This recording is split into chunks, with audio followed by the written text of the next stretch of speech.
All right, what's up, y'all? I'm back.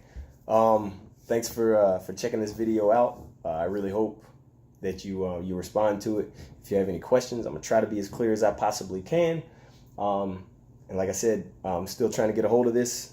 So subscribe, and watch my videos. Share it. Let everyone else see it. Once again, these are opinions that I try to base off of facts that I look up to or look into to try to figure out things on my own. All right, so first thing I wanted to talk about is, so once again, just like the last video, I said racism does exist. I'm not going to say it doesn't, and I don't think we're ever going to get rid of it because we as people are lazy. And the next thing I'm going to jump into is culture. One of the things I ended on in the last video with was culture, and I'm going to talk about that a little more. So like I said, my background, just so everyone understands where I'm coming from, I was born in Atlanta. I was born in Bankhead. My first couple of years I lived in Bankhead, moved from Bankhead to Jonesboro, College Park, East Point, throughout those areas and Fairburn, throughout those areas throughout my whole life, up to 18 years old. All right. Now, me growing up in those areas, one of the things I realized late in life was that it was cool for me to be a gangster or a thug or something like that. I remember the first time hearing it, that I heard it from one of my classes. Like everyone was praising somebody for being a thug. You know what I mean? It was ridiculous. I think he farted in class or something like that. But like that was cool. You know what I mean? And basically everyone tried to emulate being a thug or being a gangster. And all that stuff came from basically the media. I'm not saying fake news or anything like that because I'm trying to stay away from politics. I'll talk about politics because I do have to here and there. But yeah, that's neither here nor there. So, all right, so we talked about that. So it used to be cool to be a thug in the area I grew up in. So one of the things I did, I got the opportunity to move out of the neighborhood. I was in the midst of making some bad decisions, some bad choices, and doing some bad things that probably would have ended me up in jail or worse. My mom, God bless her heart, she's in the hospital right now. If y'all are religious, pray for her. But she could never mentor me as a parent because she was too busy working to put food on our table. And that's literally what she did. She worked almost all of our time that would have been spent together. It was just for her working to put food on the table. And I get that. So a lot of the things I did growing up, I did unsupervised. I made some stupid choices. I made some bad decisions. And I lived with them and learned from them. That's what we can all do. So, but she's from Buffalo, so she still has family in Buffalo. One of the things I did was I got out of Atlanta because I was able to move to Buffalo, and that helped me out.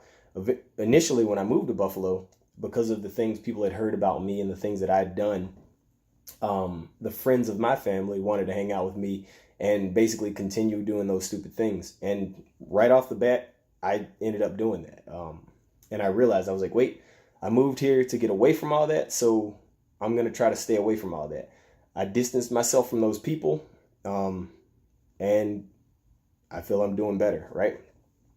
So doing all that, I realized what was cool was taking advantage of the possibility to work towards the American dream. A lot of the people that were my age or a little older that basically had a head start on me to get places and to do things were doing that. And I was realizing, I was like, and it didn't matter their race. Like they were all different races, all different cultures. But what they did, they ended up getting somewhere and striving for more and they kept getting better and better. And I was like, I want to do the same thing. So I started trying to do that. With my first job up there, I worked 2 jobs at a time. I ended up going back to school. I was going to college for automotive. I realized that that's not really what I wanted to do. That's what I wanted to do when I was in Atlanta because cars were cool. I still love cars, but it was just different. I realized this isn't all I want to do. I want to be more than this. And shout out to mechanics. I'm not saying that I wanted to do more than you. We need mechanics. So I'm not saying that that's a bad thing. I just realized I wanted to do something different. 9/11 happened. I joined the military. I don't want you to think that I'm telling you to join the military, but that put me on the straight and narrow. That straightened me up for the long run. I stopped doing almost everything that I did wrong as a child or as a teenager, a young adult, by joining the military. It fixed me, put me on the straight and narrow, and I realized that generally, it doesn't matter who you are. As long as you do the right thing, you're going to get treated right. So in my first video, I talked about that book, Freakanomics. And that's kind of what I'm going to talk about now. So when I was in Atlanta, also as a teenager, I used to rap. I was good. I was actually just cleaning out some storage not too long ago. And I found my old raps and I was reading them. And I was like, this is way better than some of the stuff that's out now, right? So I was real good. But I wanted superstardom as a rapper. I mean, that's why I was rapping, right? To get rich and famous. So I realized that I wanted the American dream back then. The only thing was, I just wanted it. I wanted it to come to me. I didn't want to work for it. I mean, I did. I wanted to work by rapping, but I didn't put in enough work. For one, I was a student. I was still in high school. But I wanted it to come overnight. I wanted somebody to hear me, and then the next day they're like, hey, you're famous now. You're rich now. Here's a whole bunch of money. And that's the way I thought I was going to do it. So this book, Freakonomics, kind of talks about that. So basically, one of the things in one of the chapters, it says, the name of the chapter was, why do drug dealers still live with their parents or their mothers? And then it goes into this big research about it. But basically what it comes down to is when you hear anything about a drug dealer or a drug lord, you think of this dude who has all these cars, these nice houses, lives up in the mountains away from everything, has all these women around him or whatever. And that's what you think of when you think of a drug dealer, right? Well, everyone thinks that. So everyone that's actually dealing drugs that are on the street corners are dreaming that also. But how many drug lords are there actually in the world, right? Not many. So that being said, all these drug dealers are trying to get to that point, but there's so many people fighting for that point that's already taken, right? That someone's already living in, that they never get there. They just keep doing the same thing over and over again. They might make a little money, a little more money here and there, but eventually they're probably not going to make it because the chances of them getting there are that slim. And it's a dangerous lifestyle, right? So that made me think about that also. That's kind of the same way I was going with the rapping. In Atlanta right now, everyone's trying to rap. I mean, and don't get me wrong, if you're striving for it, just strive for it. Do it the right way. Do your research. Get some ends. Just do what you got to do to get there. What I do now, because I don't do that anymore, is I strive for the way I work now. I strive for basically promoting in that to get further that way. And that's working for me. I mean, like I said, I'm successful-ish. I'm not rich and famous by any means, but I live comfortably. I have everything I could ask for and more. My family is just as happy as they could be. They have everything they could ask for and more. And we're still building it up for it. So things are great.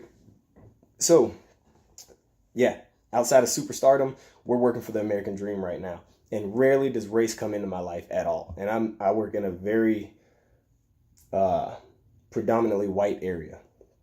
So, but like I said, that doesn't matter.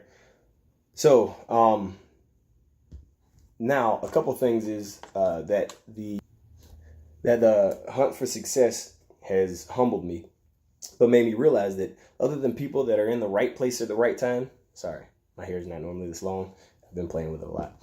But other than people that are in the right place at the right time, you're generally not ever or hardly ever gonna make it to that superstardom position. But if you keep working for your the things you want, you're gonna get it. Look at Jay-Z. Jay-Z just became the first black billionaire rapper, right? Or the first billionaire rapper. And if you look up anything he ever said, any of his basically guidelines, he'll tell you that regardless of where you're from or what's your background, that you can do it too. So it's out there. Yeah, like I said, there is racism in America, and that is what it is. But I mean, he's a felon, and look what he's doing, you know? So, and once again, I mean, the life you lead before you become rich and famous is just that, you know what I mean? So it took you, you had to do things to get somewhere. And I'm not saying he did that, but what it did do with him being a rapper, it gave him some kind of credence. Because unfortunately, in that culture, if you have that criminal record, it's going to make people emulate you that much more, you know what I mean? And I think that's something that we as a black community need to get away from, but it worked for him. He's a billionaire, he's a felon, and he's still attaining the American dream. And I don't knock him for it. You do your thing, brother. So now let's talk about crime. So crime in the U.S. is not proportionate. No ifs, ands, or buts about it. Crime in America is not proportionate. Now, you can break it down to figure out some things. So if you think about the black population, for the most part, they live in impoverished areas, impoverished urban areas that are policed more. So where you put more police, you're going to get more arrests. Where you get more arrests, you're going to have more people going to prison, right? So that is what it is. But my thing about that is, regardless of that, if you don't do the crimes, then you won't get in trouble. If you get pulled over by the police and you didn't do anything wrong, just be pulled over by the police and go on about your business. Don't make these stupid videos. Yeah, it's entertaining or whatever, but it puts you and them in a bad situation. No one wants to be in a bad situation. So the first thing they're going to do is do what they can to go home to their families. Either side, it doesn't matter. So that's the way I feel about that. I really hate the fact that people do that. So generally speaking, minorities are still climbing out of these places, right? Because we were dealt a bad hand as a black people, right? With slavery and all that stuff. But when all of the issues were lifted legally, that gave us the opportunity to get out of those. Now, what happened? There's a whole bunch of stuff that happened that I can go into, talking about affirmative action in the 60s, LBJ in the 60s, his Great Society. We can talk about all that stuff. But what a lot of that stuff did, it looks good on paper, and it is good stuff, as long as you make it where you can get past it. And we're going to talk about that in the next video. I'm probably going to do the next video right now because I'm pretty passionate, but I don't want this one to get too long, so stand by.